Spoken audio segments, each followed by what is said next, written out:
As students, 10th மேக்ஸில் exercise 2.6ல ஃபர்ஸ்ட்ல second sum பார்க்குறோம்.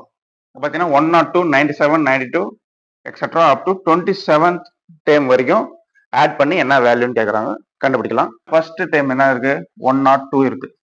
செகண்ட் டைம் 97 இருக்கு. தேர்ட் டைம் 92 இருக்கு. இப்போ என்ன ஆகுது, கொஞ்சம் கொஞ்சமாக டிகிரிஸ் ஆகிட்டே வருது. சரிங்களா? சரி, இப்படி டிகிரிஸ் ஆகிட்டே வருது. அப்புறம் 27 டைம் ஆட் பண்ணி என்ன வேல்யூ அப்படின்னு கேட்குறாங்க. அதாவது S27 என்னன்னு கேட்குறாங்க. Sum to 27. இப்போ பார்த்தீங்கன்னா கொஞ்சம் கொஞ்சமாக டிக்ரீஸ் ஆகுது. 102லேருந்து 97 வந்துருச்சு. அப்போ 97லேருந்து 92 ஆயிடுச்சு. கம்மியாகுது, 5 கம்மியாகுது. அப்போ -5 கம்மி ஆகிட்டே வந்துட்டு 27 டைம் வரைக்கும் என்னன்னு கண்டுபிடிச்சு அதை வந்து ஆட் பண்ணி என்னன்னு கேட்குறாங்க. வேல்யூ என்னன்னு பாருங்க. A = 102.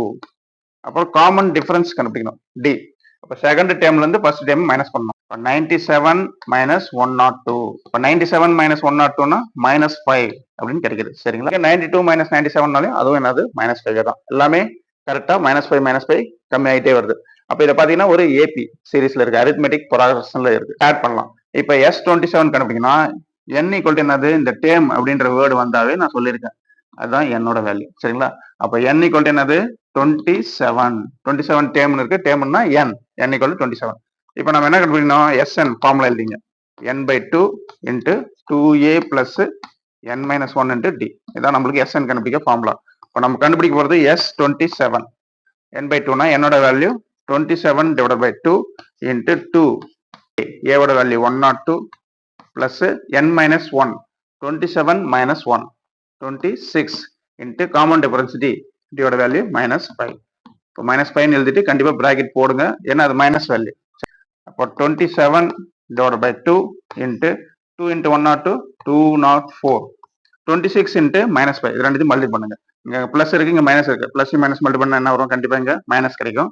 இப்போ 5 × 6 30, 0 ரிமைண்டர் 3. 5 × 2 10, 113 நம்மளுக்கு கிடைக்கும். சரிங்களா? இப்போ 204லேருந்து 130 மைனஸ் பண்ணுங்க. 204லேருந்து 130 மைனஸ் பண்ணா 74 கிடைக்கும். அப்போ 27/2 × 74. சரிங்களா? இப்போ 2யும் 74யும் கேன்சல் பண்ணுங்க. என்ன வரும், 3 டைம்ஸ் வரும். ரிமைனிங் 1, அப்புறம் 7 2 14 கிடைக்கும். சரிங்களா? 27யும் 37யும் மல்டி பண்ணோம். 27யும் 37யும் மல்டி பண்ணினா என்ன கிடைக்கும், நம்மளுக்கு 999 கிடைக்கும். சரிங்களா? மல்டி பண்ணி பாருங்க பொறுமையா. ஓகேங்களா? அப்போ S27 என்னது 999. ஓகே ஸ்டூடெண்ட்ஸ், நெக்ஸ்ட் வீடியோவில் பார்க்கலாம்.